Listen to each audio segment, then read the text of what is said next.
I'd like to call this first regular meeting of the Meridian Parks and Recs Commission to order. Today is January 8th, 2020. It is little after 5:30. First item is roll call attendance. Rachel, if you'd be so kind to call the roll. Yes, thank you. Dom Gelsomino. Present. Joe Greer. Present. Keith Bevan. Present. Jennifer Bobo. Present. Abby Hutchins. Present. Michelle Jensen is absent. John Nesmith is absent. Craig Steele. Present. Jessica West. Present. Thank you so much, Rachel. A quorum being present, I'd like to move to adoption of the agenda. Do I have a motion? Mr. President, Commissioner Steele. I'd like to make a motion we adopt tonight's agenda. Motion has been made. Is there a second? I'll second. Seconded. All in favor?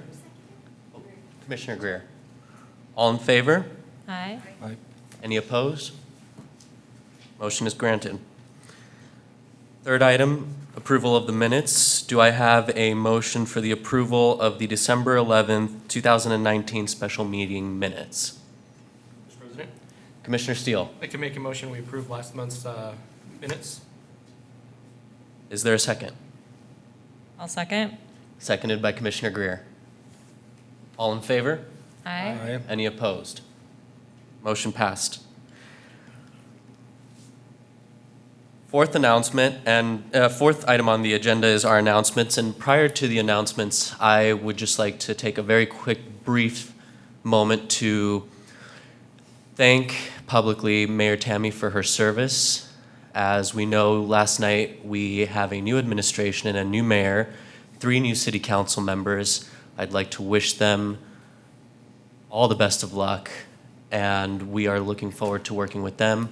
Mayor Simison, again, thank you to Mayor Tammy for 16 wonderful years. She, as everybody knows, is an alumni of the Meridian Parks and Rec Commission, and a lot of the wonderfulness of our city's parks and rec are in huge thanks to Mayor Tammy and her vision and her leadership. She's truly left her mark in our greatest home. I'd also like to welcome City Councilman Brad Hoagland as our new council liaison. I'd like to extend a very warm welcome to from the commission to Councilman Brad Hoagland. Thank you. Alrighty. Next on the announcements, upcoming events by our very own Shelley Houston. Hello, I forgot to hand these out.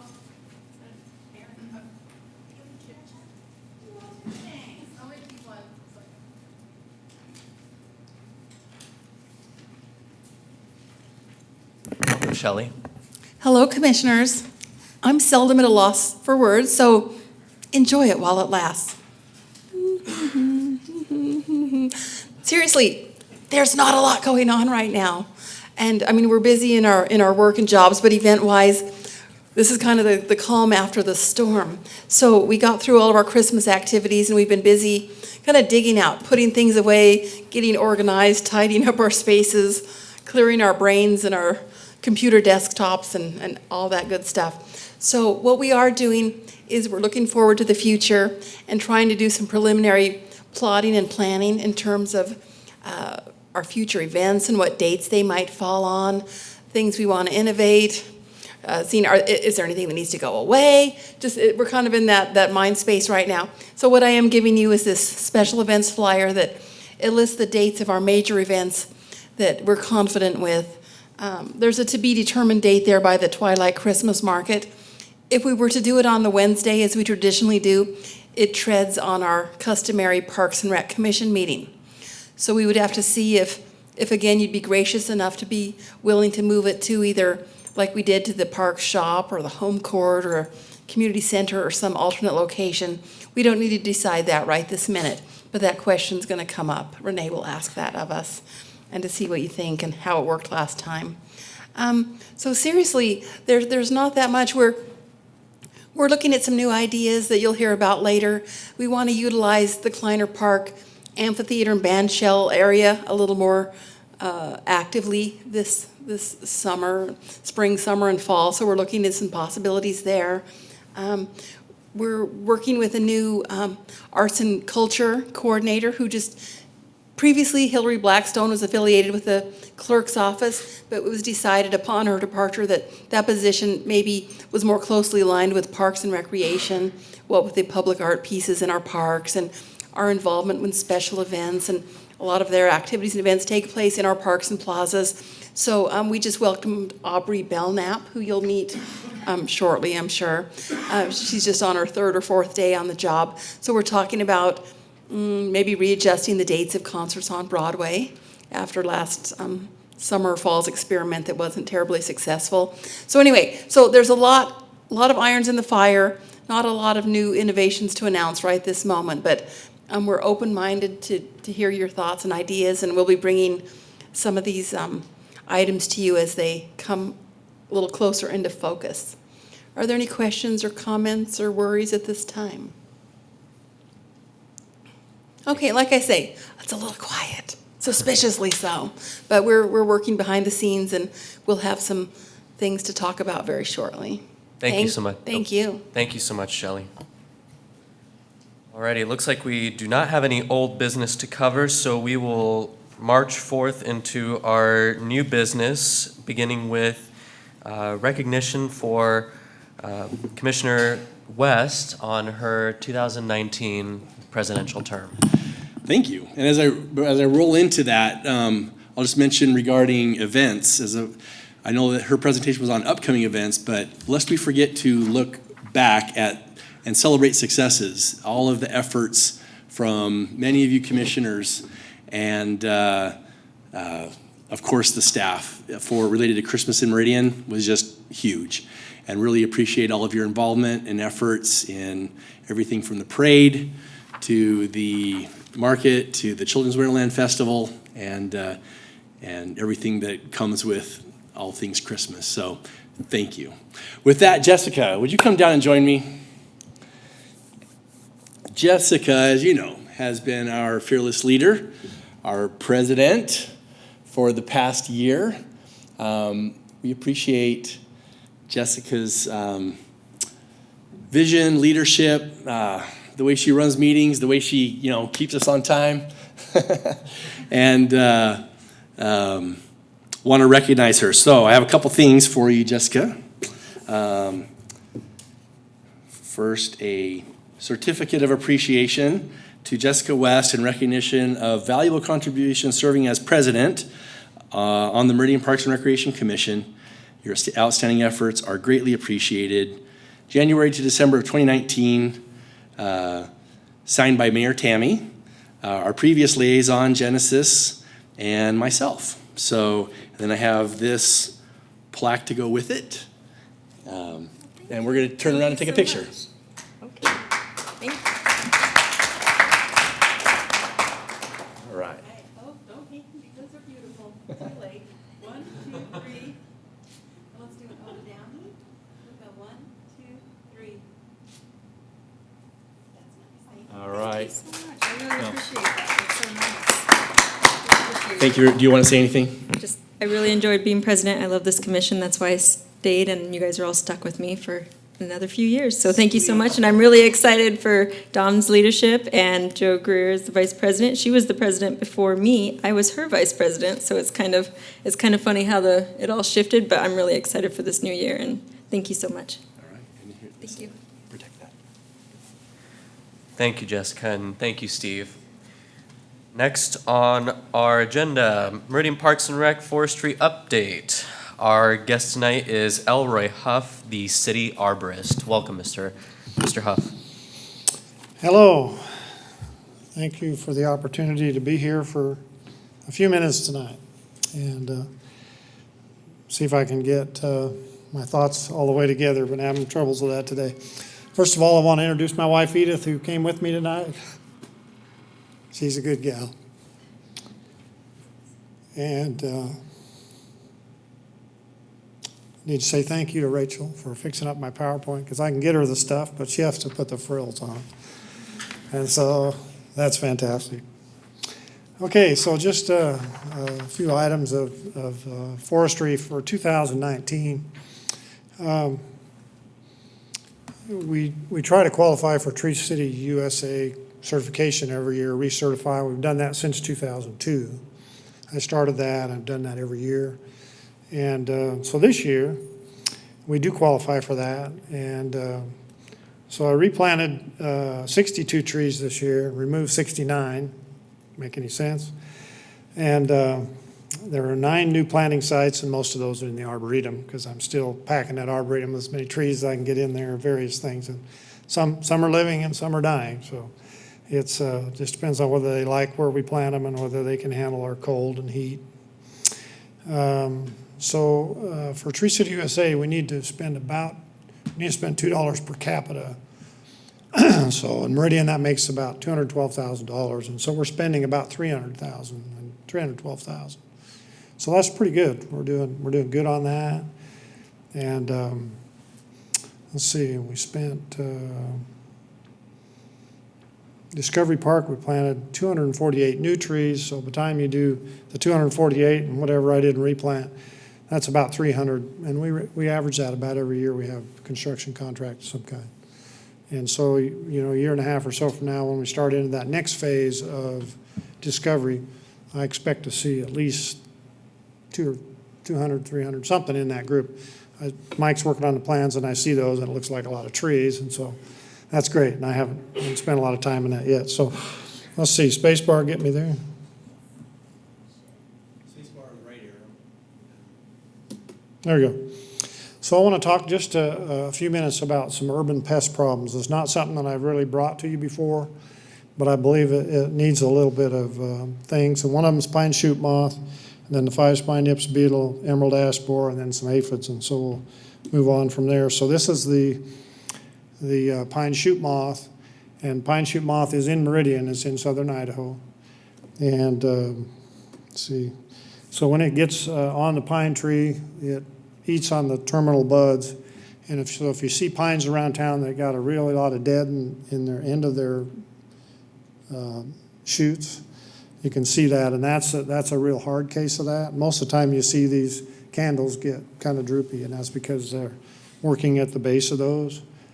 Now I haven't seen any of that in the park system, but we treat for some things in the park system.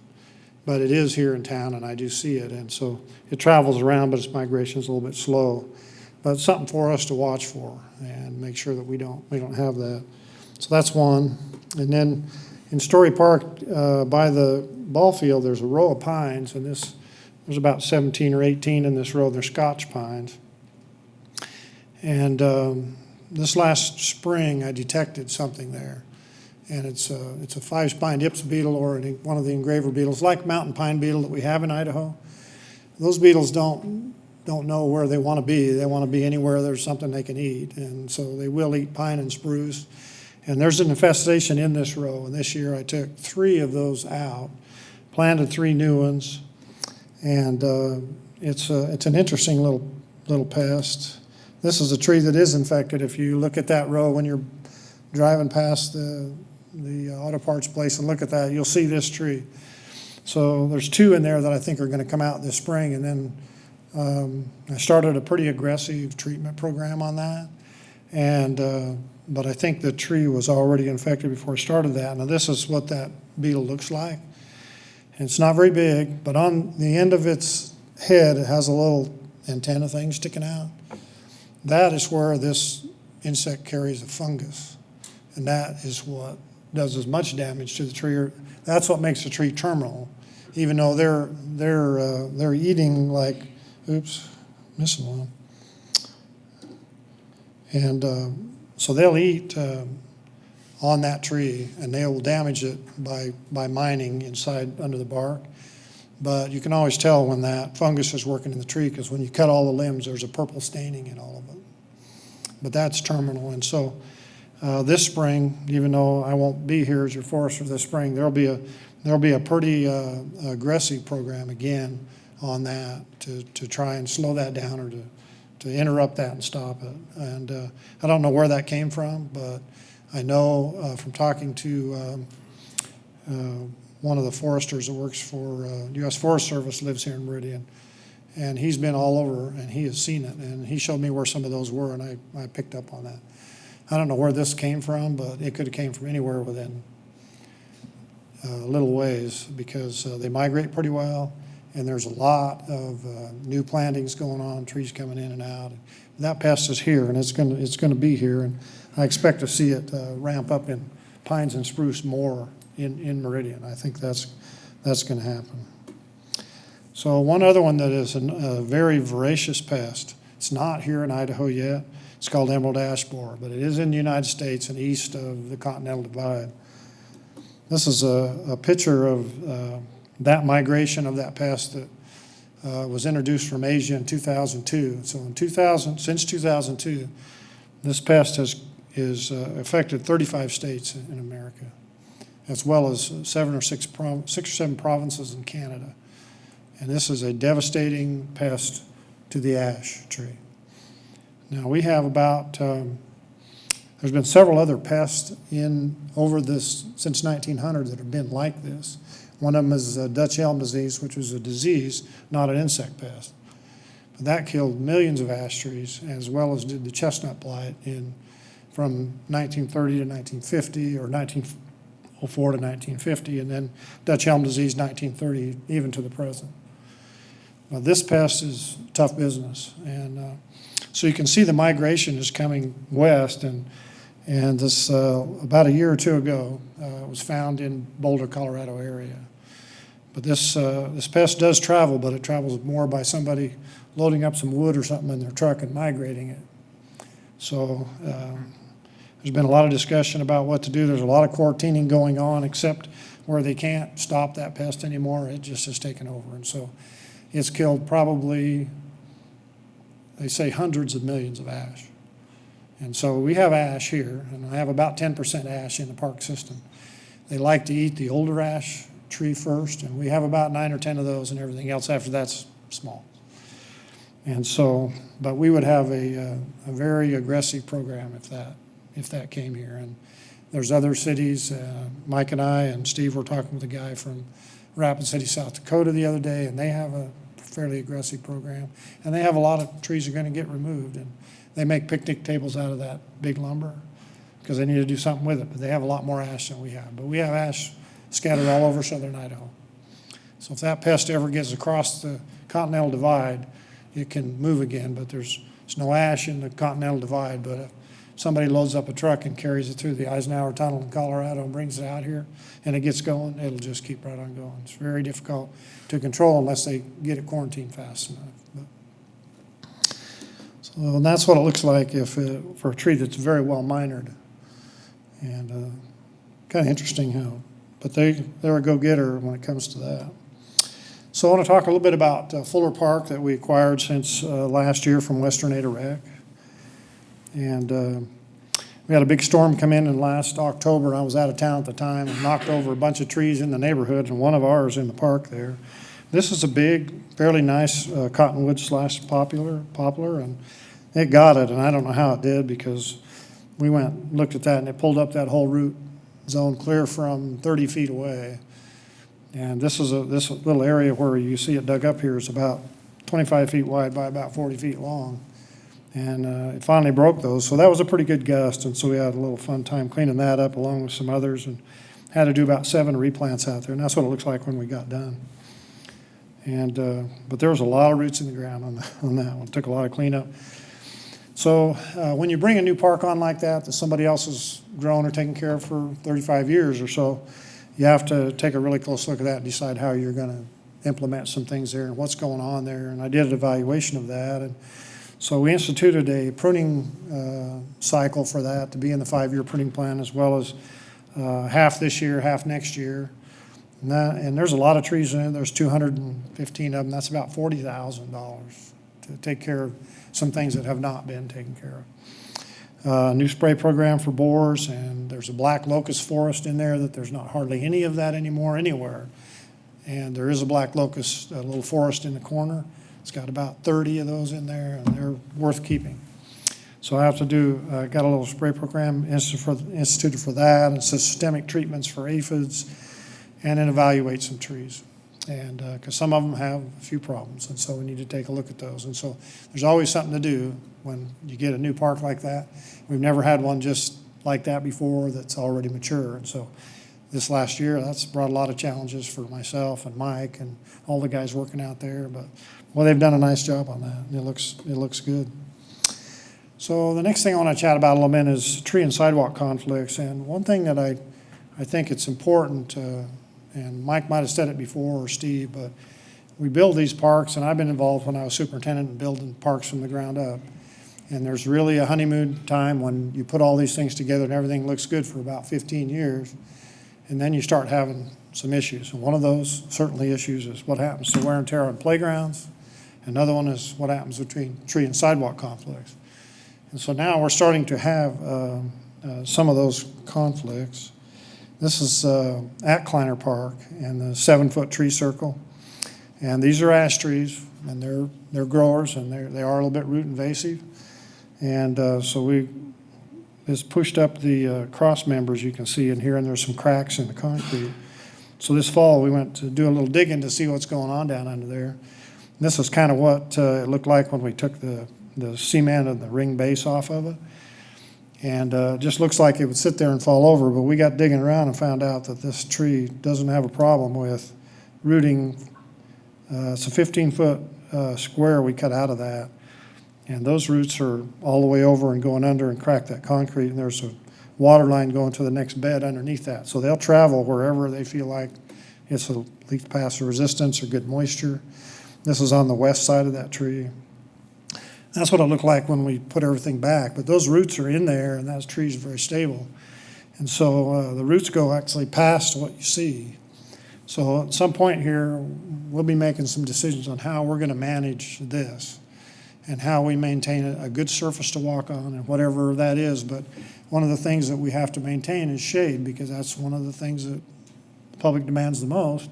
And so how do we keep that? How do we keep our trees healthy as long as we can?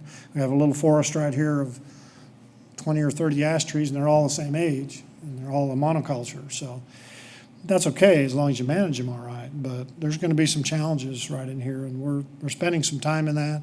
We don't know what that's going to be yet and how we're going to manage it, but we will. Here's Heroes Park, and so there's some sycamores along there, and they were there before we built the park and put the pathway in, and it went quite a while. Now all of a sudden we got some of this. We've done some work on this already and slowed that down, but it's creeping back up gradually. This is just downtown where we have these conflicts all the time. And these trees do pretty well in these boxes for about 13 to 15. And once they get big enough, they're strong enough, they're locusts, and they're strong enough to push. So they'll start pushing things. So now I've come to the point of maybe taking some boxes off of them, going back with something that's a little more superficial concrete on the top, and level it up for trip hazards. And then you run about 2, 3, or 4 years, and then the roots start pushing on the aggregate and pops it up again. But the tree canopy keeps getting bigger, which is pretty nice. And so that's there's another one down there. This is across from the flower place right on North Main. This one I've had the end of that box ground already and some of the concrete, but it's pushed up, and it's pushed up in a whole little area there. And sometimes when you have to replace that downtown, you're taking out sections of concrete around that, not just in the box. And so it's amazing where you can put trees in a really bad place, and some of them will just grow anyway. And you want them to grow, but sometimes they go faster than you think. So these conflicts with tree and sidewalks are going to be more real as we go on as Parks Department and Forestry, and we're going to have to figure out how to manage those. And it's challenging, and then that affects the budget. But I think it's good to say it and bring it out now that people start thinking about that. Yeah, we have something really nice, and it looks really nice, and it's easy to manage for about 15 years, and all of a sudden you can't. You have to shift gears and start thinking about how you're going to maintain your infrastructure and maintain that shade. And so those are the main things that I wanted to bring to you tonight. Things for you to think about. I know that there's things going on around. Don't always see it, but it's out there and it's coming along. And I will be in retirement about 20th of February, and so, interesting. And so kind of working towards that, trying to get everything done I can before I go out the door. And I got a lot to do. I'm trying not to overstress on that. But time goes by really fast, and I'm not counting the days. I know that date, but in between, it's just a blur.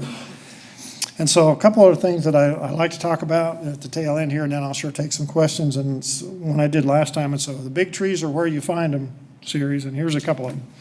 So this is a 38-inch pecan tree. It's right out by Ridgeview High School in Canyon County. And there it is right there, and that's about 60-some feet tall and about 50 feet wide. And for a pecan in the state of Idaho, that's magnificent. And somebody's took a good job taking care of that. That house that's there, it's been remodeled and built onto, been there since 1930. I don't know how old that tree is, but it's not very far different than that. But it's a very nice specimen, been well watered and well taken care of. I never thought I'd find that, but a friend of mine was renting some property there and had some stuff in the sheds, and I went over there and a guy had it for sale, and I looked at that and I'm like, holy cow, isn't that a monster? And so it happens like that. And here's another one right here, and this is a noble fir, Baby's grandis, I think I got the name right. This is on West Pine and 4th Street, 4th and Pine. This tree's about 80 feet tall, and it's just impacting the sidewalk, but 80 feet for one of these down here in this part of town is amazing. So when you go by, you can see this, and it's a big one. And there was another one next to it. You can see the stump, and it was a little bit smaller. It was something else, but it had some problems, went out about 10 years ago. And it gave this one a little more room. This is a fantastic specimen for our city. We don't have too many big trees. We got the big oak at Settlers Park, and we got this one. And we got others scattered around the neighborhood that didn't get knocked out in construction. And Talk about a Christmas tree. That'd be a nice Christmas tree. I hope nobody wants to ever cut that one down. But we could decorate that one every year and just block off Pine Street.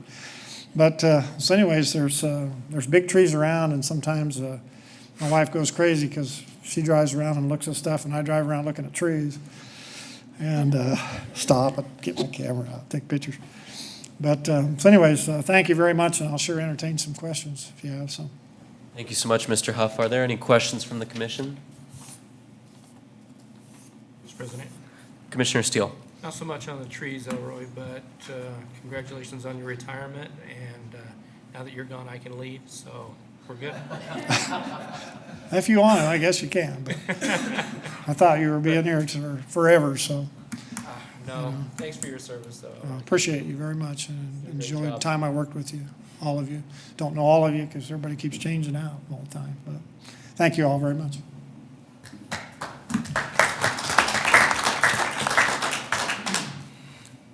Wonderful.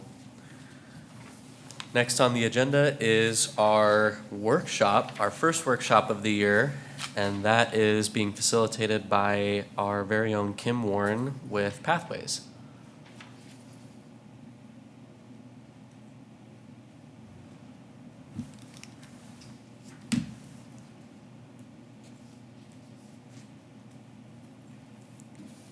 Thank you, Mr. President and Commissioners. You're going to have to pardon me in advance if I slip up and say Madam President, because it's a habit at this point after a couple of years. So I'll do my best. Also, I learned how to animate PowerPoint, so I hope it's not obnoxious because I had a really good time with this presentation. So our Pathways workshop, we live in a pretty, it's not a big city, but the city takes up a big area. It's over 34 square miles. And I know in past workshops it's been hard to really look at things because the maps are big, but they don't always show a lot of detail. So I'm hoping this can happen interactively, and we're just going to kind of fly around the GIS map and look at things and draw on that. And so you'll be able to see it on your screens, and we can document it, and I'm hoping that works a little better, or at least we're going to try it for tonight. But in the meantime, wanted to have, I think ideally we'd have more of these workshops and they'd be more focused on a specific idea. So we're looking at key connections, some of the short, and this I think is stemming maybe from some of Commissioner Steele's questions last time, or where there seemed like places where pathway connections could happen. And so some of those we're looking at. We're hoping that maybe you'll know of some more. As an overview, I'm going to give you just a little bit of existing policy and background, and in part because we've had so much turnover. So there's a little bit of a...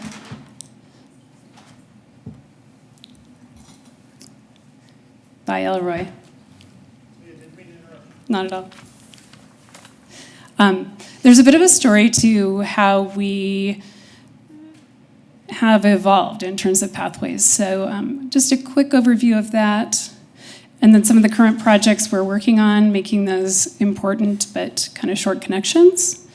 Some potential projects that we've identified that seem like they could happen reasonably quickly, and then the workshop portion where we're looking to you for input, and in part because we all know our neighborhoods and kind of our own little home range areas best, and it's a big area. So we're looking to see what you might be able to identify in terms of gaps. So there was an original master plan done for pathways in 2007. And then as a consultant, I was part of an update to the overall park system master plan in 2015. And we did a chapter update, and it was focused largely on policy. And one of the goals was to determine how much pathway the city could sustainably or reasonably own and maintain.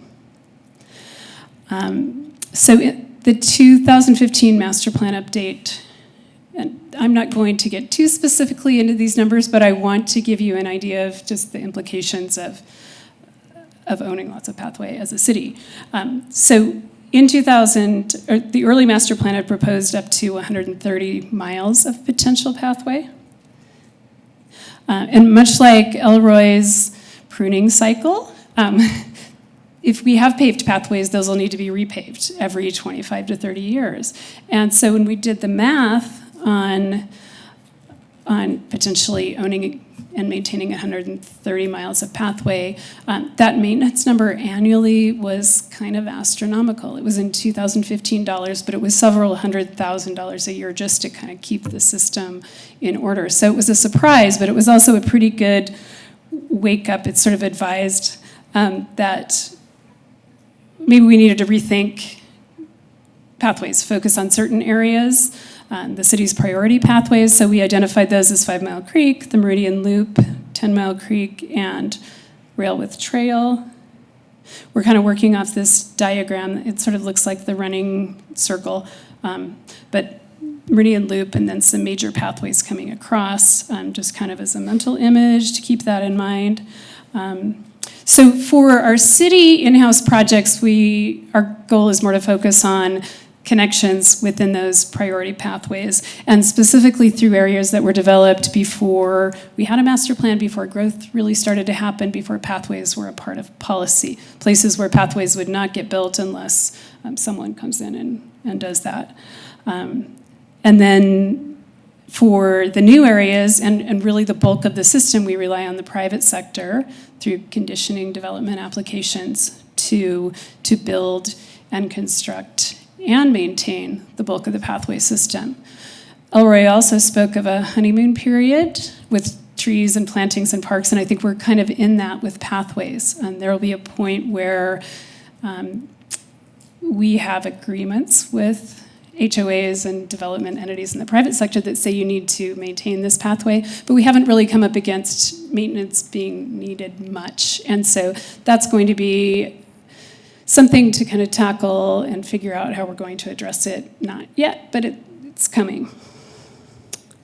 So current connection projects, this will sort of function, I think, as my staff update. The James Court sidewalk widening, the Fairview Avenue connection, and what we're calling the South Slough. So James Court is part of our 5 Mile pathway. This was an innovation in terms of trying to communicate more directly with owners who might give us easements, to show what it would really look like on the ground. So East James Court, we're widening the sidewalk, essentially doubling it. So it's currently out to bid. We've had a few questions coming in on that, a few bidders. The bids are due January 22nd. And it is through a previously developed area, maybe the 1980s. It's got a lot of multifamily rentals. Here's an overview of, in purple, this is where The sidewalk widening will connect to existing pathways shown in red. So we're east of Bud Porter. And so we have sidewalk here, but the 10-foot pathway is really going to make a difference. They're right on this corner parcel here. We have had some action on that final easement. We won't have it before the bids are awarded, but we're hoping we'll have it in time to change order that in. So that's exciting. Meridian Road, the widening project is underway. We'll be coordinating with them. We've relocated power, and we're looking to relocate communications infrastructure. So that's one of the connections previously identified.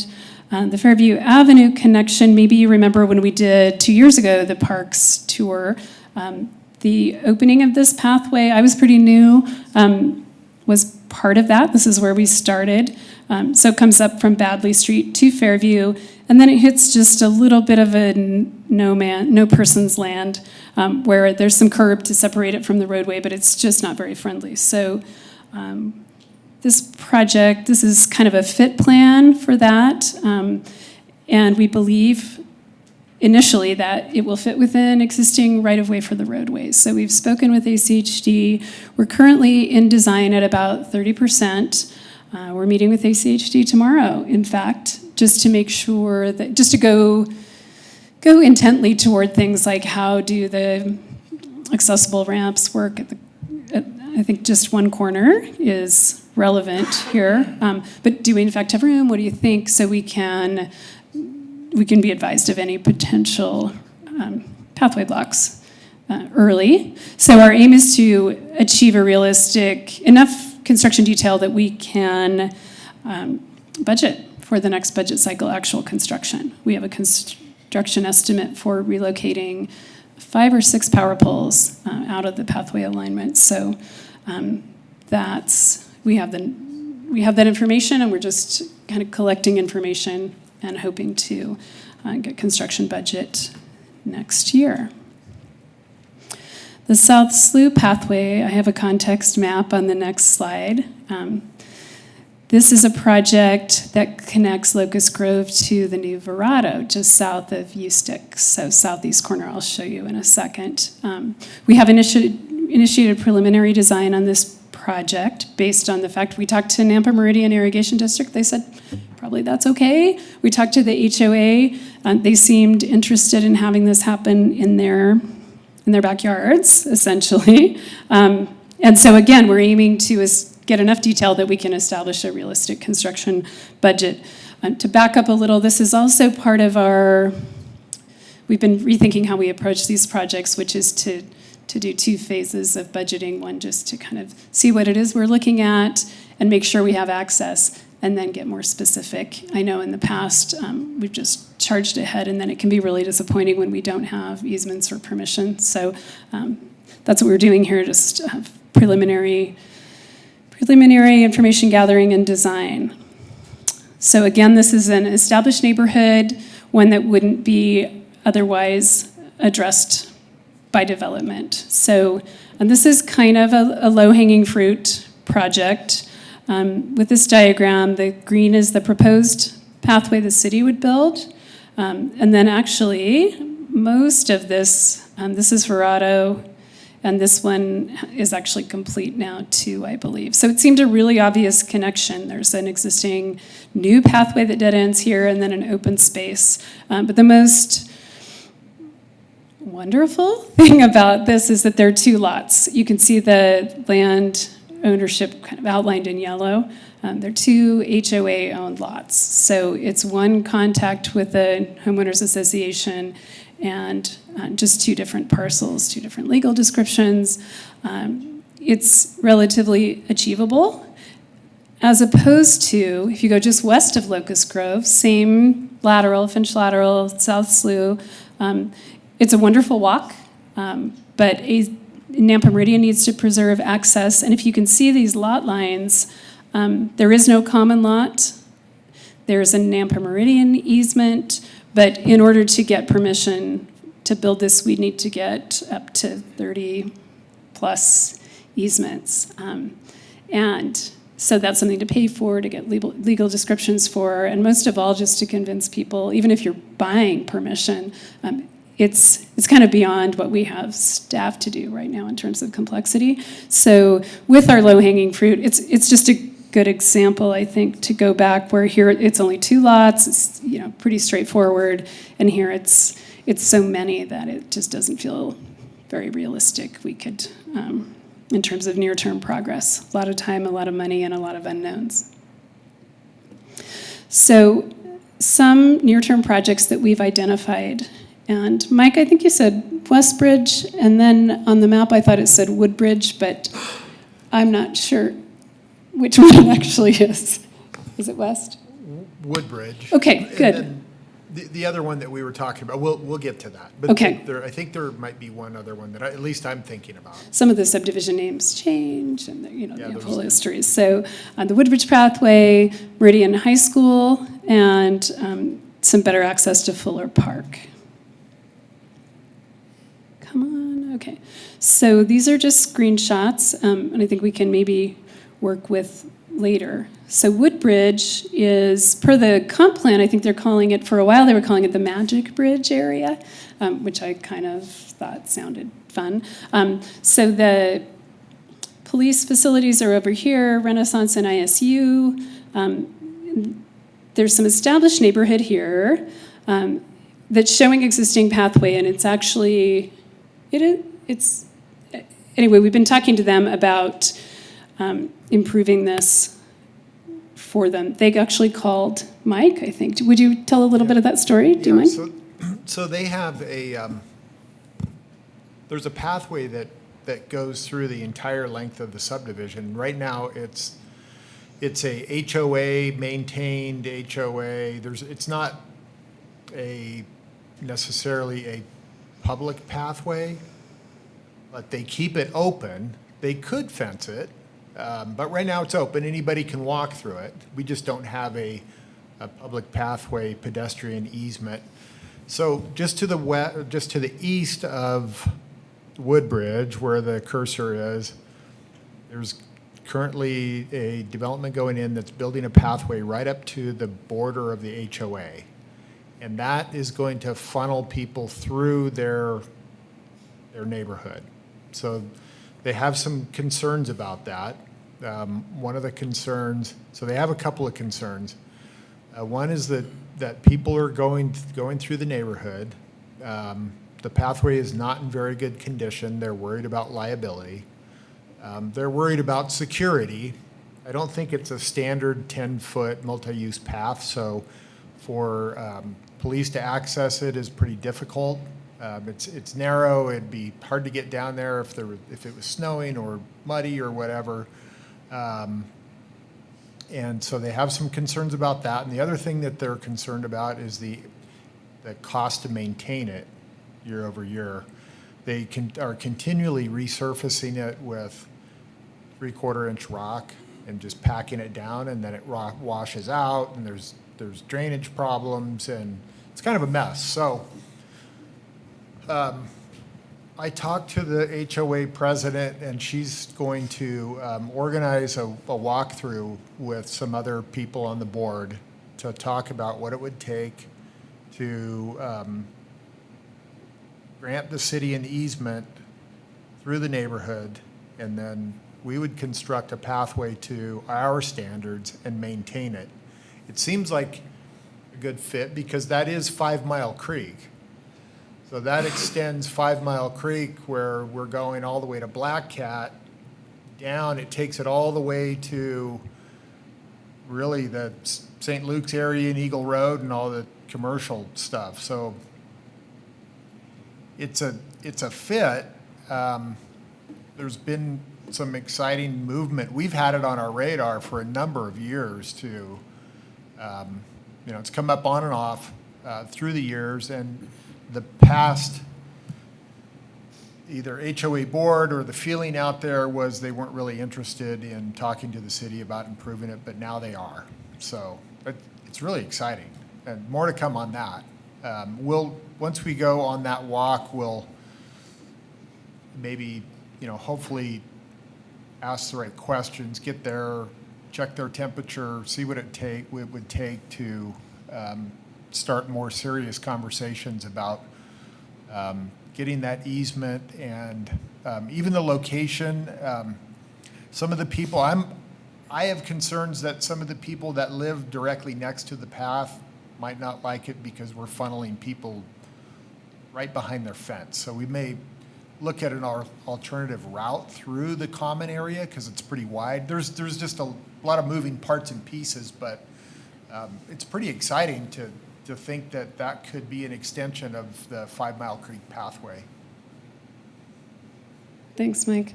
And it's a bit of a dead end now, and as part of implementing a master plan, you end up building sometimes, quote, pathways to nowhere, end quote, but we do try not to build dead ends that'll present safety concerns. So I think this, will help move people through and improve the function of it overall. And then Meridian High School actually have applied for some funding potentially to construct this pathway. This is a situation where over the years, the school district, West Ada, has made improvements to Meridian High School and added enough in terms of facility space that it perhaps ought to have triggered conditioning of this pathway, but for some reason it wasn't conditioned. So I realized that a bit after the fact, being kind of not very new now, but newer than that. And so we did get an easement from them, but the pathway's not built. There's also some development, there's a new tenant here. Again, I don't think they're doing enough to the facility to warrant building a pathway, but we will get easement up here along this property just so that we have it, because it's our opportunity. For now, I think there's a connection that could be made to this cul-de-sac and then along the school district property. So we're looking to some federal funding sources for that, but it's fairly free and clear in that we already have the permission. The school district's fine with it, and so that's another one to connect through. And then Fuller Park. I've updated the map here a bit. There is some existing pathway over here. The master street map for ACHD shows Pine Avenue continuing through. So, we could have some discussion over how this pathway should happen to best connect to the east. We've got rail with trail future down here. Whether we should stick along the drain alignment or perhaps sometimes we'll use the mid-mile collectors with plenty of landscape and separation from the roadway. So that's another one. Is there one that I left off, Mike, of the low-hanging fruit projects? I thought I had them, but... Yeah, possibly just north of 8th Street Park where the bridge or the little catwalk that exists there. I think might be the crease, and we could look at that one. I'm going to try to find nope, it's down here, my map. So 8th Street near Pine. So this is the GIS map. Any of you could actually log in to the GIS map. I think you can create a public login online, or one could be arranged for you. So I'm hoping this gives us a little bit more ability to zoom and pan and really look. The big bright bubbles are to kind of help me find places quickly. But 8th Street Park helped me out. Pardon? Up a little more. Like that? Yeah. So that's Tully. Oh, this way. Yeah. Keep going. 8th Street just came on right there. Now go further north. Oh, I see. Okay. I'm thinking, where Bud Porter Right there. comes. Yep. Okay. So this stretch here. Just, yeah. And I can draw on this too.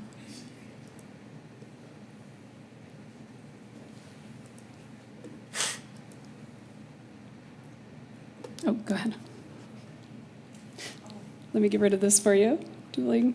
Push the little arrows down at the bottom to minimize that window. Now you can. Pardon our slight awkwardness. We haven't done this before, but Right in here, oh, yes. there is this stretch right here, there's a common area, but there isn't a pathway right now. And right where this red line dead ends, it's kind of a weird, it's like an old irrigation structure that's just a catwalk, and the kids use it to cross. And it really could use a box culvert and a bridge, as a bridge, and then a pathway on top of it. And then that pathway could turn and go south and connect into Bud Porter.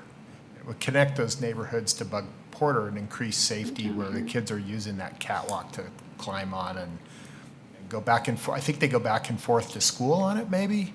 Something, it's pretty well used. You can see that's used quite a bit, so. Anyway, that's. And to reinforce the connection down to our Rail with Trail project that's pretty easily accessible by the middle school. So I guess now, in the interest of workshop, and I'll try to take some notes and then maybe draw on the map as we can, are there places that, I guess I would entertain any questions about, are these projects worthwhile? Do they seem important? There's some we've identified. I know during the last budgeting process, we looked pretty hard at land ownership, say by public entities that we knew we'd have a good chance of working out an agreement with an easement. But you know your neighborhoods, you know your nooks and crannies, I guess, in terms of where you want to go. So are there gaps or are there things we can look at or comments on? Maybe we brainstorm a list if we've got one, and then we can be a little bit more sequential about addressing Mr. them. President, Commissioner Steele.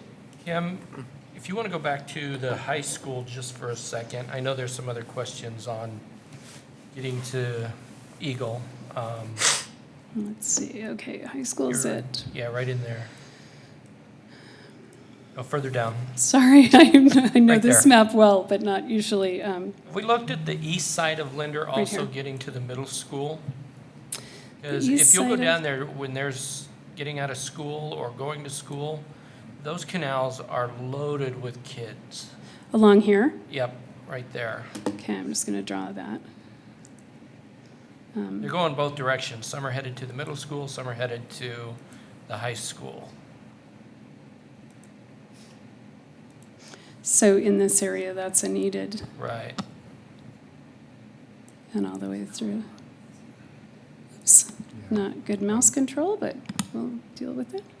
Mr. President, Craig, Right. it looks like where that red line is, it looks like, and Kim, if you could maybe zoom in, it looks like there's private ownership all the way across the canal into the middle Here, of let it. me. So it's not, all the way to the other side, so it's not Nampa Meridian. So that's one of those situations that would be awesome to have, but in reality, there's 30 property owners that would have to agree to an easement. Yeah, if we could check that out though, because if you look on the north side of that, there's a road. Yeah. I don't know if that The makes it any irrigation canal better. uses. Yeah, so we're looking at you can see the property lines on here, and it's definitely See, owned all the right. way across by private ownership. The irrigation district has an easement for their facility. At least on the west side there. On Oh, this- there's a line there as well. So these older neighborhoods, they weren't platted with a common lot. Right. They were platted with private ownership all the way across, and it's been a stumbling block. I would love to figure out how we could actually get 30 to 50 people to agree to let a pathway go through If you've there. got so many kids in that running across there now, they might be open to the opportunity to get that fixed and a little might. bit more visibility back there than just, Yeah. that canal and, because there's a lot of kids that are using that. I know I'm afraid that some, and you're absolutely right, and some of these older neighborhoods don't even have an HOA. We can look into that. And then so we're not reaching out to one entity to organize an effort. And it's like the one on the Railway Trail that the HOA that has a common lot, but the HOA is defunct. They don't even have any board members. Right. So in order to get an easement through that common lot, we have to form the HOA again and then have it so they can vote on it. It's We just, think they will, it- but yeah, so I love the idea. Mr. We President? don't have a great answer Right. right now. Yeah. Commissioner Nesbitt? Mike, I had a question. I realize kind of the officiality of having trying to get dual easements. Is there any possibility that you could broker a partnership with the irrigation district to just pave their easement and not make it an official pathway? Kids use it anyway. It's kind of a way around it, because unless you could fence it, you're not keeping them out of there anyway. Mr. You wouldn't be President, calling it an official pathway, but you'd be solving the problem. An idea. Mr. President, And Commissioner I also Nesmith, work in that other chunk that you were talking about that has an irrigation. over by Locust And that you Grove. got 30 lots that you have to get easements, but I'd say don't secure the easement, just, I think it's well, I a, mean. it's a it good idea. Might and be it- worth the question. I mean, I don't It's know. one that sometimes, we do try to be creative about this, but we also try to be pretty straightforward with the irrigation district. Sometimes we do partner and pave their road and make it an expanded facility. We try not to do that where we can. I think that there's you can make the argument that if we have rules and we use them according to the rules and kind of agree on it, that it's better for everyone, and the shared use isn't ideal. Just one comment going back to a little bit of the conversation before. I like to think that with social media and how connected people are and how map-oriented we are, there would be ways to generate some grassroots support for these kinds of connections. Mike and I were talking about, is that something that possibly a consultant or a right-of-way kind of specialist could be hired to do?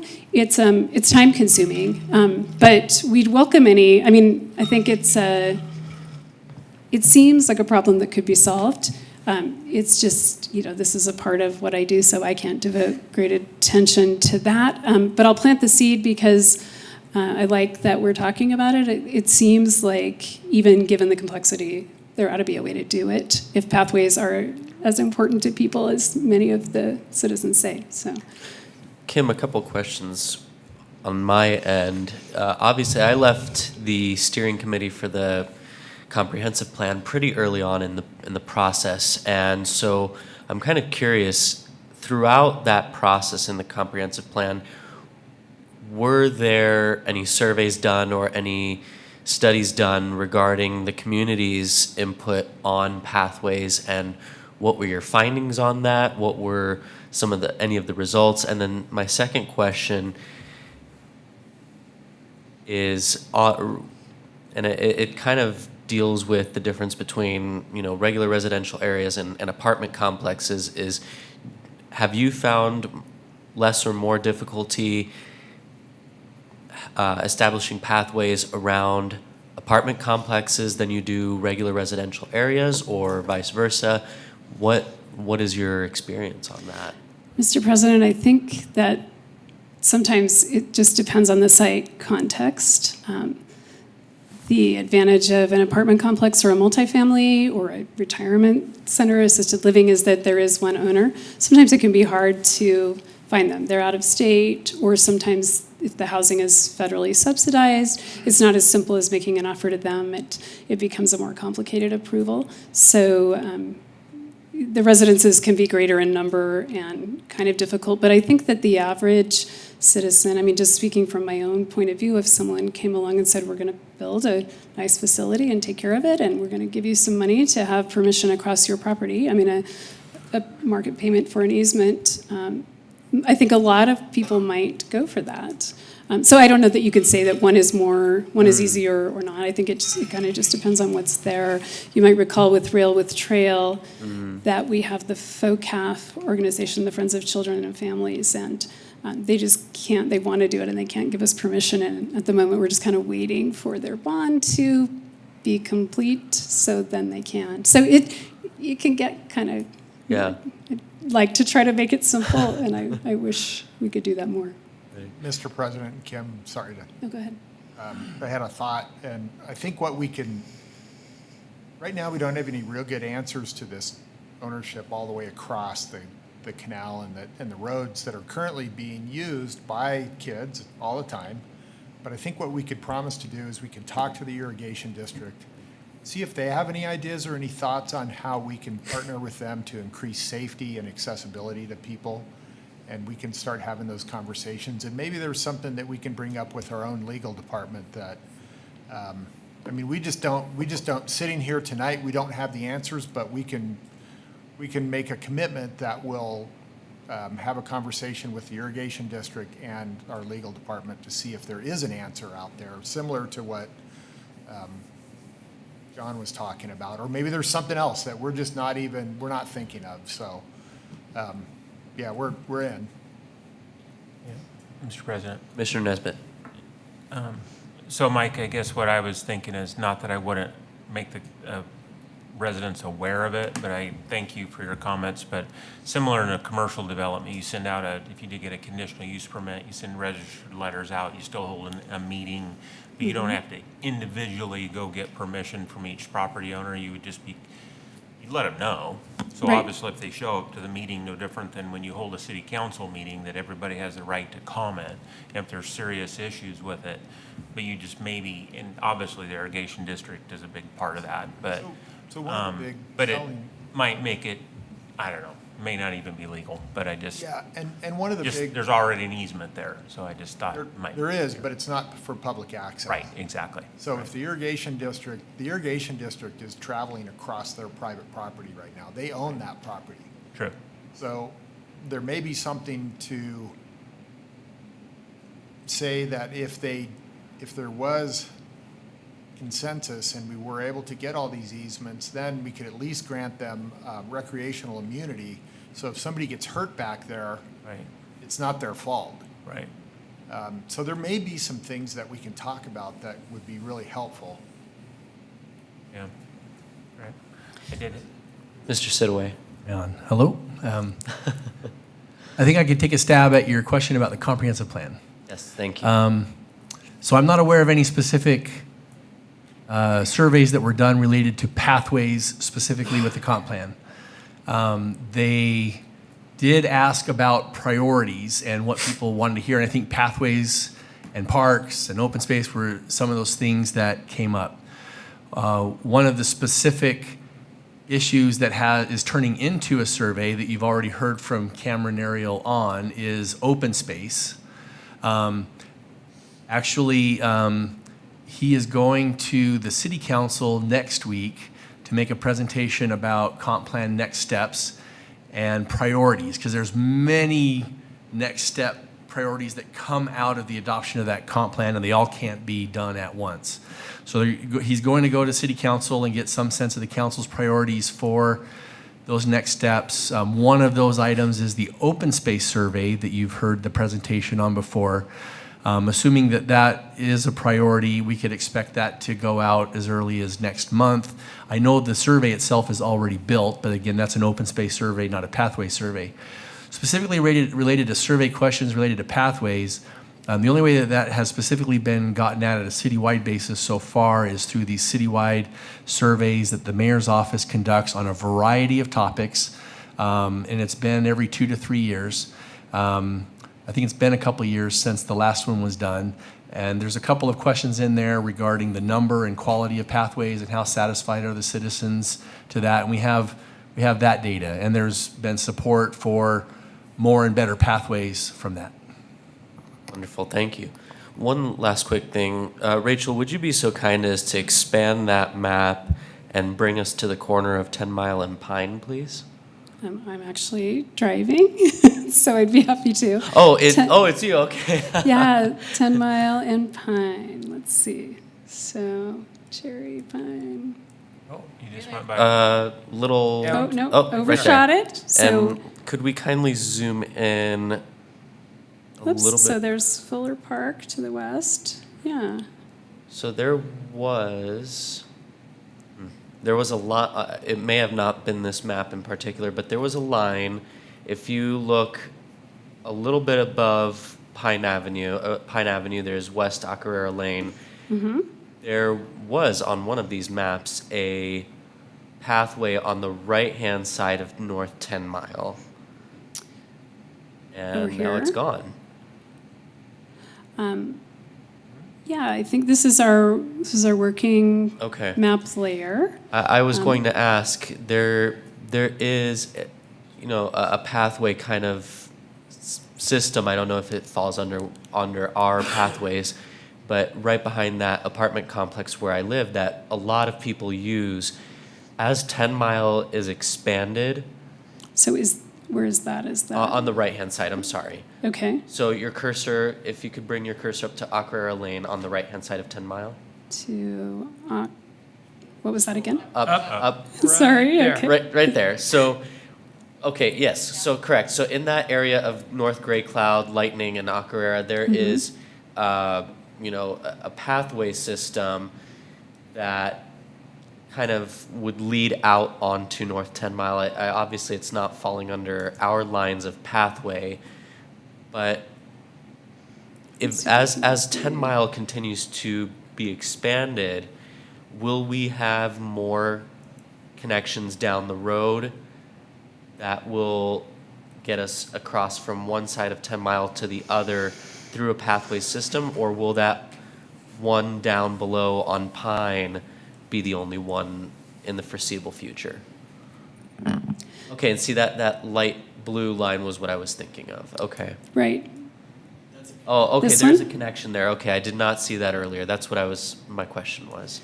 The That blue line is a canal line, not a Oh, okay. pathway line. So it actually is probably a piped canal, I'm guessing, that you don't actually see that's underground. Understood. yeah, and I probably am remiss in not explaining the legend. The dashed lines are proposed. The blue are micropath. Purple indicate an on-street route, and then red are existing. And a lot of the crossings of 10 Mile Creek, often we require those as part of new developments if it's relevant, and so that's just a part of the bridge. But I guess as much as we would like to have more, we don't do a lot of them. I'm feeling like, Mr. President, I'm not sure whether this is supposed to be a workshop, and it's not quite as collaborative as it might be around a table. So I guess I would reach out to any of you who haven't commented. Do you have, in terms of your own neighborhood or places you'd like to go, or places you would go if there were better connectivity? Does anybody have anything? Commissioner Jensen? Okay, from my standpoint, Kim, you already talked about the one I've been most interested in with Woodbridge, mainly because you have two communities there and you have a lot of new development in the area with multi-use homes in the area, with both the three divisions of Green Hill Estates, Woodbridge, all that open space you see is actually slated for more homes and multi-use homes and blah, blah, blah, blah, blah. And then all the other work up there at the corner of Franklin and Locust Grove. So getting that tied in where all of those people now have a way to get somewhere because they're surrounded by industrial. Right. To me is a very critical community need. This stretch of proposed pathway, and then I do have a note on my map, like how do you access the system at large, and can you make a loop? Like various things that we try to consider. But yeah, I think that that would be significant to get up to Franklin along 10 Mile, because then we can get across the interstate, and there's some good pathway constructed over here in these. I don't remember what the developments are, but they're relatively new and businesses, and Kim, there's pathway down here. Could you kindly remind me what the highlighted bright red lines are? So the the dark red lines are existing pathways. Okay. And these bright red lines, I apologize, they're a little confusing. They're on the street map, and sometimes because of the way the layers are set off, if I turn these streets off, then we lose some of the labels, and then it can be a little confusing. So that bright red is not us. Understood. But there's the dark red, there's a fair amount along 8 Mile Creek and then down. I apologize, I don't remember, but this is a relatively new business complex, so. Mr. President? Commissioner Jensen. So Kim, you're on the next area that I was going to point out, which great. is the Eagle Overland to Cloverdale. This is also an area that as we develop South Meridian more as a community, this is where paths have to start connecting, because we have a lot of homes going in this area. As you can see, there's a lot of construction in that space. And then as you go south towards Hillsdale and so forth, there's significant amount of families in that area with a significant number of children and a lot of growth. And so having safe pathways for them to get around is, in my opinion, should be a high priority. I think you make a really good point in that South Valley in general, especially with the YMCA, there's some areas that were a little bit behind. There is a proposed, I don't know that the layer is turned on. So the YMCA is at, help me find Hillsdale, There, down Amity here, and Eagle. right there. Amity Eagle. Yep. So I think there's a high school proposed here and a mid-mile collector. So we're hoping to get some connectivity along that, just because we've missed out on some up in this area. But yes, South Valley. I know too, as I look at this, I had been out along Eagle Road near Overland. Hope I'm not making anyone woozy. Sometimes we run into situations where it's actually Cloverdale. I was a pedestrian on this stretch of Cloverdale, and it was terrifying. But Cloverdale kind of becomes Boise, and so you have this sense of, oh, we're making these connections, and then we kind of have to stop because it's not us anymore. And I think I mentioned maybe at the last meeting about the Canal Connections group that's spearheaded by the Sierra Club, where they are getting, in fact, I'm going tomorrow night to just a bunch of people together, consultants, the Pathways guy from Eagle. It's just a group that meets monthly to talk about sort of how have we made Canal Pathways work. I'm going to speak next month just to share some of our story, but also how can we interconnect along things that aren't the Boise River. Mr. President? Commissioner Steele. Kim, real quick, and just something just to get on the radar is just because of the way that we are laid out, everything kind of runs east-west. So in the planning, I think and this is a great example of that, you've got everything going east and west with nothing really going north and south. So as the planning goes in with some of these subdivisions, if we can stay on top of it and start, like getting to the high school and getting to the Y and those, if we can get those in the plans to where when the subdivisions come up that, we're there. And again, and it's throughout the city, just because we have, really stuck to canals, that's the way they go. Yeah, So, that's a great observation. I've noticed that too, where that's kind of the prevailing direction. Even back to I'm not sure if I can find it, but the map that had this. You know, there are a lot of not just these canals and pathways, and that was kind of okay in 2007 because they seemed like really logical spots and you don't really know what's going to happen. But now that we have a lot of development, and I know there are some like north of Discovery Park. Let's see. Is it Lake Hazel? Eagle and between Eagle and Locust Grove. Right there. Perfect. Yeah, in this proposed development, there's a lot of pathway and connections down and across to where we'll have our updated park entrance. So some of that I've kind of been drawing in with development agreements and annexation. When they come and say, we want to be a part of your city, we can say, great, and we want this connection. So there's some of that, but I think in general, yeah, maybe we do some of it now. Maybe South Valley is where we print a map and do some drawing and maybe have this as a reference in another workshop. I don't know how much latitude we have to have these, maybe shorter ones, but have another one in a couple, 3 months.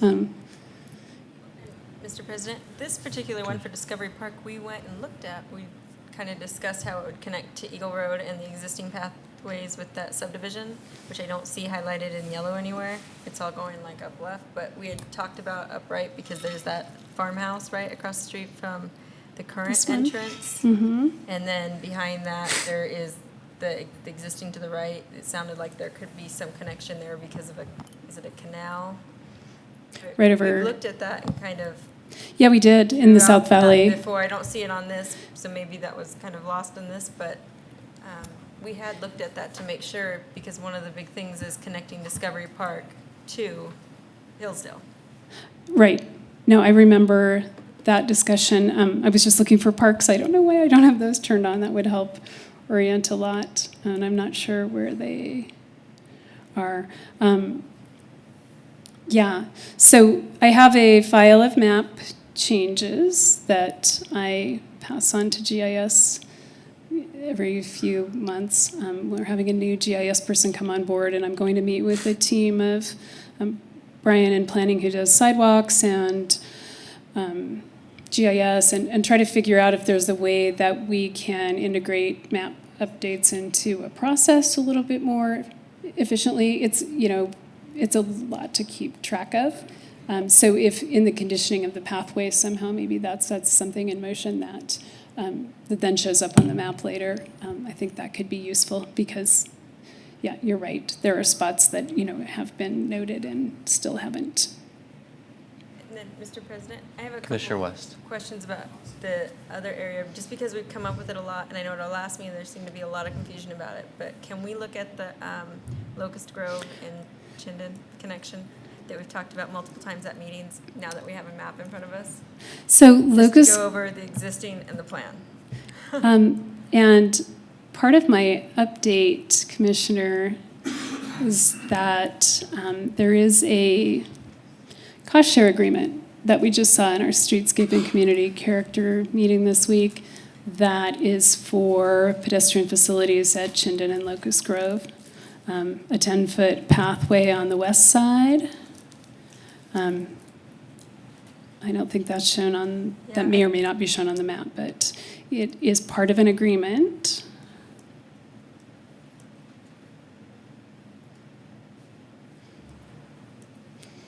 So that would include This this. is the corner that we have questioned multiple times. Mhm. In the last meeting, it was the east side, we have the pathway from the church. So you just said that so what is the plan? with this? So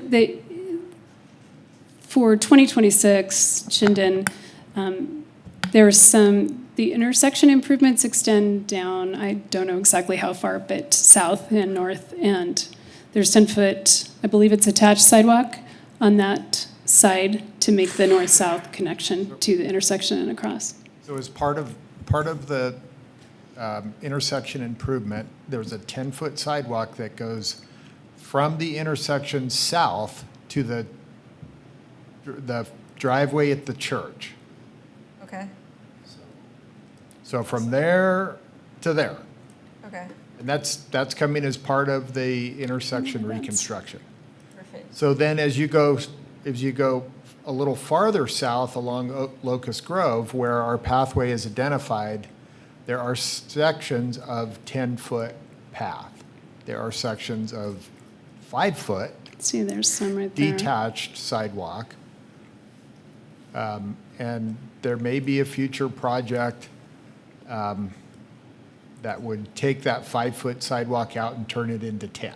So above this, when you just scrolled up, there was the yellow dashed line right Yep. here. So are we on schedule to have that be implemented with the 2026 expansion of Chinden? No, The, that's not part of the Highway 26 or 2026 So we would rebuild. have to do that That's correct. pathway project, and we don't have that currently necessarily slated, or are we doing that tonight and asking for this Well, to be a priority? currently no, but let's put that on the list because I think that, you know, we could potentially, I was looking at, so that the property that is north of where it says Cairns Lateral or Canes Lateral, that's owned by West Ada School District, so we could pull out the 5-foot sidewalk and put a 10 in, pretty easy. It would give us an easement. The church, as you go, it's going to be 10 to the first driveway, but the right-of-way extends pretty far into the church property, so we could potentially build that. As you go south, it gets a little fuzzy for me. I know at least you could get to where the red line is pretty easy with 10 feet. this is, Then I think that and- should be a priority, because that will be the first connection we have. also this subdivision that's still in process. Pathway's been conditioned along here, so that will there's- happen as this gets built. There's 10 feet, a little. So if you want to continue just with that red line, let's work our way south and see what we need to do Okay, with that thick line. do you want me to draw that Yeah, thick so that's line? been conditioned on the west side all the way to This has been Dunwoody. conditioned, yep, all the way to Dunwoody. Okay. And then this is 10-foot and that pathway, is it looks 10, like. that's already 10 feet. Yep, And it continues. looks a bit like the Linder sidewalks. This looks like 10 feet that needs maybe an update, or because it's not separated, it's counted as that should be an off-street route. Yep, that's 10 feet. So can we just zoom out a little bit and see? Yeah. Because it looks like we're making a significant distance if we just. One No, sec, let We can me, have our other pathways just, oh gosh, this mouse. I think you should stick with this straight line. I should stick with the straight line. Okay, so we will come, so what was the direction? I'm sorry. Keep going south. Just keep going south. Oh, okay. I got this. I practiced. Undo. Okay. So this looks like that is wider than a 5-foot pathway. So we're on the west, that's 10 feet, Mm-hmm. And then it's smaller. and then it's smaller. It looks like a common lot out there, so that would be negotiable. That would be easy. So, yeah, let's go ahead and draw that in with the straight line. So then it looks like we'd make it all the way till McMillan. Yep. Decently, and then that connects us to a lot of the schools and children pretty, And it connects to across 2026 yep, to Colchester, and then you can access the Greenbelt yes. through That's our that own residential goal. neighborhood. There isn't currently a bike lane or a 10-foot path, and there aren't plans for it. And he showed There's- us that there- there is a 10-foot, not very far off, right?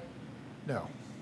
There's a 5-foot sidewalk on both sides of the street, no bike lane, no plans to make it 10. So the 10 goes all the way down to McMillan. And Looks like. but that's a short distance, right? Then you make it to Eagle Road, and then you connect to their bigger pathway. Sure, it's about a mile. Yeah. Yeah, and then you can cross Eagle Road at Colchester and access the south channel at the Lakemore subdivision. Mm-hmm. Yeah.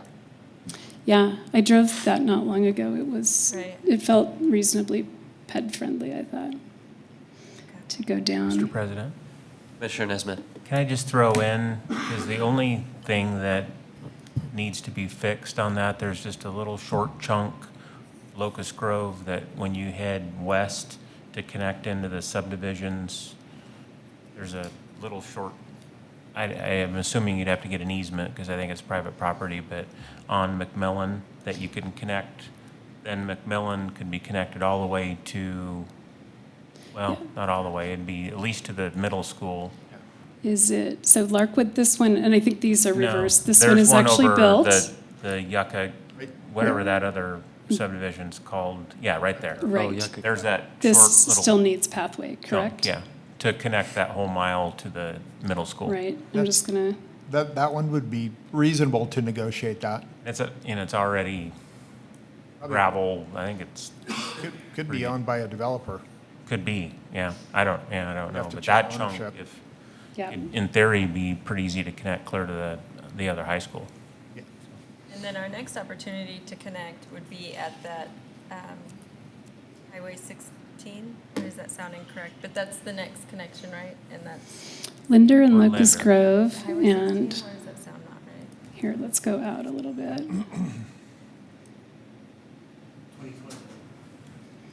Are you talking about connection up to the Boise Greenbelt and to the city of Eagle along the Boise River? Yes, what's the next one? Was that? Linder. So Linder, was the next one? and Linder actually may be, I don't know the timing, but a letter was just sent, and I haven't even had a chance to share this with Kim or Mike yet because it just came today and I haven't read it. But a letter has come from FACTS, the Foundation for Ada and Canyon Trail Systems, regarding I don't know if it's ACHD or ITD, but their plans for widening Linder from Chinden north, and so it's more of a City of Eagle project, but it's our access potentially to get to Eagle Island State Park, and so they're suggesting a letter of support for some of the connectivity things that they've identified. So I need to review that and get with the legal department and see where it goes from there. But I know that there's general support already from the commission to support that connection. So I need to review that letter and see what needs to happen with it. And just to add on to that a little bit, we have on our Pathways Master Plan a connection from the Margaret Aldape Park Which is up through here. Duck Alley, as you're going east to Linder Road. And then we want to make sure that we get a connection across Linder Road, but we want to go underneath Linder Road. So then you can make an easy connection between Margaret Aldape Park and Eagle Island State Park, and pathways or trails on the south channel through Eagle. So as Linder Road widening moves into design or whatever it is, we want to make sure that we get the right connection to go. We don't want to go over Linder and have to stop traffic. That's just weird. They have to go, we want a connection that goes under Linder. And on south of that corner right now, do we have pathways once we do get that connection? Oh, I don't gosh. think we do. South of, South Linder on Chinden? yes. Yes. Yeah, we do. Oh, okay. Yeah, we have Right there? pathways. Yep. It's yellow. Yep. It's on the east side of the road. Yeah, by Rocky.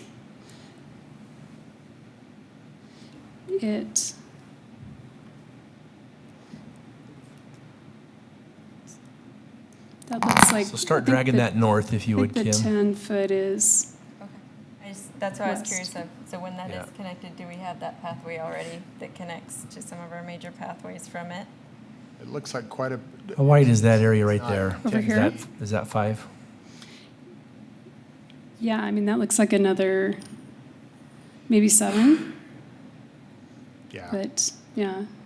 it's 7. Yeah, it's probably more than 5, less than 10. But it actually serves as a decent connection, even as a 7-foot sidewalk.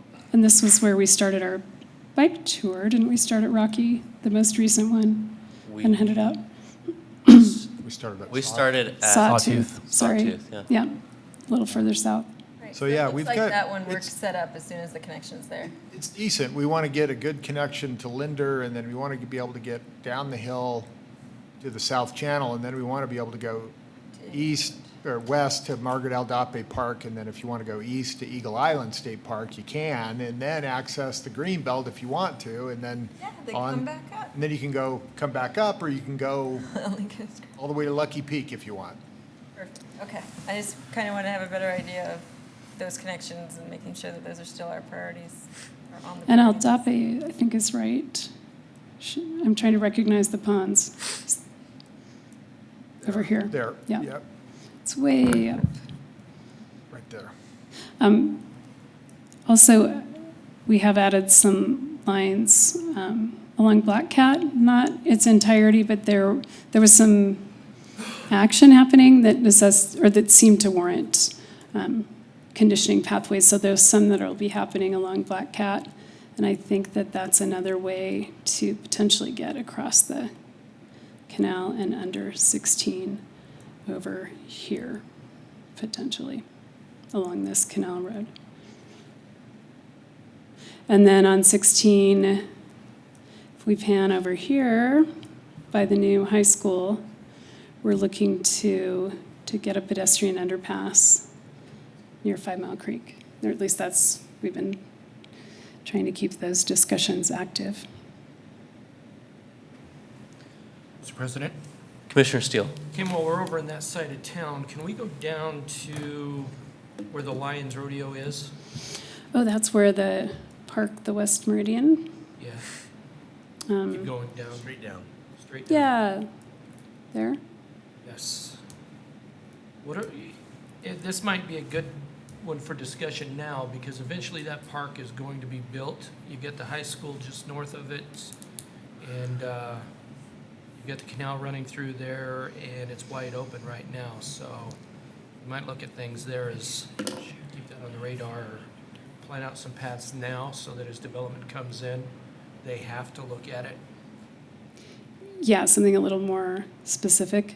Yeah. And that will be a priority. I think this will be an overpass at U-Stick, but being able to get from the high school to the park. I know we had talked, when I worked on this master plan, we talked about a pathway along 10 Mile Creek, but we need to look at a crossing, McDermott there. I'm going to note that as an area to... Mike, did you have something? I was going to ask a question, but I didn't want to interrupt you if you had a thought. No, thank you. Kim, while we're in that region, and I guess this would be a question for you, for Mike and Steve, I guess together, would be, last year we had Eagle come and give us their pathways update and how we can connect and how we're connecting with them. When was the last time, and can there be a next time for Nampa to come and give their update on pathways and how we're connecting with them? We have had, if I can interrupt, we have had Nampa come, but it's been at least 5 years, I think. So some of our elder statesmen will remember, some of the newer ones Okay, won't. everybody look Their at names. So we have reached out to them. They've been very willing. And we actually got both of, we found some disconnects when we met and agreed to adjust pathway plans so that they would connect to each other. So those discussions have been very fruitful, and it's been a while. We certainly could invite them. Yes, Mr. President, I think that's a good idea. Nampa does come regularly to the FACTS group. I mean, they're an active participant in a lot of the interagency meetings that happen. So it would be interesting to talk. There's a lot of big picture discussion in those, but not always where our city ends and we get close to you, how's that going to happen? At that point, we could do the same thing with Boise. I'd appreciate that, simply because, much like the old, or the saying I've just recently heard that when Boise sneezes, Meridian catches a cold. I know that with the Karcher Mall redevelopment, Nampa, I believe that's going to be one of the catalysts that Nampa is going to use to really start expanding and growing, not at obviously our pace because they're not seeing that kind of growth, but eventually they're going to have to as we, as people start moving here, we're going to have to shift some people over to Nampa. It's just got to be, spread out a little bit. So, obviously knowing what their plans are and knowing how we can work with them on that would be great. I think that's a great point. And I think that a lot is happening in Caldwell, too. So Yes. there's going to be, Nampa's just sort of in between. And and good to see what they have in mind and kind of get some lines down early. So put it on a future agenda. How are we doing for time? We got plenty. Mr. President? Commissioner Bevan. I have a question. And sorry, Kim, we hear a lot of info, so I don't know if we, not tonight, but while we're on this side of town, so the proposed development at 10 Mile and Ustick, where, we're talking about building the little parking lot there. Right there. Over across from the Maverick. Oh, and the water treatment plant and going with the the trailhead. The trailhead, yeah, the Yes. parking lot and that, and what the current status of that is. So that 10 Mile Road, that project has started. So Okay. as part of that project, they will construct our parking Pay more area. attention. I drive past there like every other day. Yeah, and you can, I meant to tell the commission too, with some of these projects, if you drive past every day and it starts to become, difficult or slow, you can sign up for updates on the ACHD website, so that might be something to keep in mind for any of the construction projects. So I have it on my list to meet with the consultant soon. We're at I'd say about 50% design, but it kind of took a backseat to some Discovery Park work and some of the more pressing projects. This one it would be ideal to wrap it up but we will have to pick it up in about a year when we are able to construct once the roadway's done. So we're going to pick it up and get it to probably 90% and get a certificate of zoning compliance and then just wait till we can put it out to bid. And the path from there over to Black Cat, I know we've talked about that in the past. Oh, about yeah, whether segment D. do we cross the canal, where, and I don't know, what's the status of Well, this building that path, or if? and I'm not sure, I'm not always good with details, but there has been some movement with the Wastewater Resource Recovery Center and some of their expansion and some landowners who are looking to sell. So it's looking like this might be a segment that might get constructed as part of private development if they can work out some of the complexities of buffer zones between residential neighborhoods and wastewater treatment plants. There are a few things that are not really smooth, but I think there's a lot of potential for the development community to come in and build those. Really big pathways. It looks like Right. we'll get the pathway built more than likely. There may be a small segment that we need to connect, and we'll probably end up needing to put a bridge in ourselves. So, or possibly the bridge across 9 Mile, and then will there be an access? There's been some talk of an access along. Possible. So if Possible. We were going to cost share on a bridge. If there was an access into the wastewater treatment plant from the south, we would cost share on a wider bridge. If not, we'd have to put a bridge over. So either way, we're going to have to pay for some of a bridge to get across. We're just going to do it as economically as possible, depending on how the plans shake out and all the puzzle pieces fit. But it's looking likely that the majority of that, all the way to Black Cat, is going to be built by developer. And we did meet with Public Works. It was before Christmas, and they they had some good information, but they said you're kind of early. Like, I think we were, I was sort of playing pathway vulture. So I think there's some time that has to pass. They said, whoa, but I did talk with Tony over at Compass about the segment has some federal funding attached to it, and we pushed it out because I told her I think it's more likely that before we could develop it with federal funds from that source, I think within, it might be a few years, who knows, but sooner than that funding would happen. So it's still kind of out there in the future, but I think at some point, we may not have to pay for that. And I'm a landscape architect. I think a park could be a really good sort of buffer, a parkway kind of. It may work out that we can have some green space. Who knows? Are there any other questions from the commission for Kim tonight? Seeing none, thank you so much, Kim. We really appreciate it, and we're excited for a strong 2020 year for Pathways. Thank you. Thank you. And Mr. President, I will also say that think about how best we can do these workshops. It occurs to me as we go through this that maybe we have maps and a round table, but some maps to look at and refer to that are dynamic like this. Or I'm still not sure what the best way to do this is. It's nice to be able to get some detail. I think the maps like this are successful. I only wish on our end, on our side, that we had the access and ability to kind of navigate it ourselves, so that if we tell you a certain location, we can go to it specifically because we have it already pulled up. So. It must be frustrating. Yes. So, Mr. President, if any of you are interested, this is a login you could create for yourselves. We could send you a link. This is just an online GIS map. So if you were interested in looking more specifically at areas, that might be a bit of sort of homework to take on between now and the next Pathways workshop. Or if you're curious, I could work with Rachel to get that sent around. And I'm not sure I got a link sent to me from the GIS department, so they could either do that for you, or maybe you could just, as a private citizen. But it's available.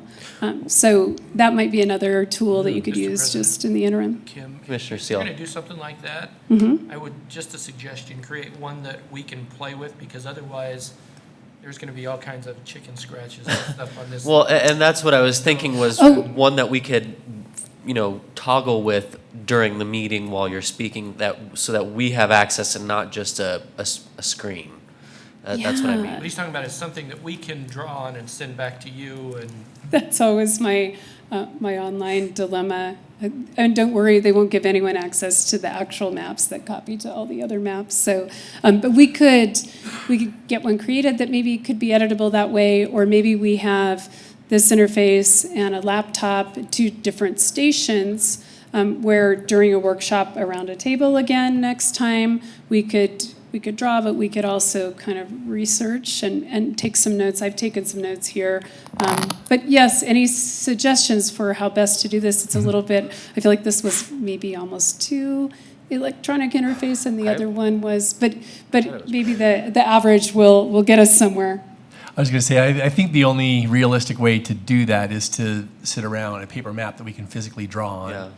It's less friendly to streaming options, which is why we were wanting to try this. But in order to truly interact and point and draw from the dais, that becomes difficult. And the only way to really get your direct interaction would be, other than describing it and having her try and draw it on the map, as she's been trying to do tonight, would be to just get back around a paper map and pull out the pens and markers. Etch and sketch. Yeah, and Mr. President, one thing about that, I think the just kind of round table, we're all down to, this is still whether we're treating it like a formal meeting during the workshop or not. It's pretty formal, and I think that some shoulder to shoulder, that could be valuable just to so my 2 cents, and I'd entertain any other suggestions if they occur to you. So thank you very much. Thank you, Kim. All right, moving on, we have our 8th item on the agenda, staff reports. All right. I think that the one thing I want to highlight in terms of a verbal staff report is an update on the community center and the civic block over by the existing community center. We actually have one of our big design-related kickoff meetings tomorrow. So more to report at our next meeting. And I said this last time, and I think that February or possibly March when we'll get the consultant team here to give a more detailed update. But I just wanted to let you know that that is a very active and important project. So we will meet and start answering preliminary questions about programming and sizes of rooms and those kinds of things, so that we can get to a concept to bring forward to you. But those discussions are happening, and like I said, we have a meeting tomorrow on that. Garrett had to leave a little early. He asked me to excuse him, but he said he's got his staff report written, and if you have any questions about anything there, I can take those questions as well. But with that, I'll actually stand for any questions. Do we have any questions on the staff reports? Seeing none, let's wrap this up, and I would call for a motion to adjourn our first regular meeting of the 2020 Meridian Parks and Recreation Commission until the next regular meeting on February 12th at 5:30 p.m. Is there a motion? Mr. President, Mr. Commissioner Steele, I'd like to make a motion, we adjourn tonight's meeting. we have a motion. Is there a second? Mr. President, I second. Seconded by Commissioner Jensen. All in favor? Aye. Any opposed? This meeting is adjourned.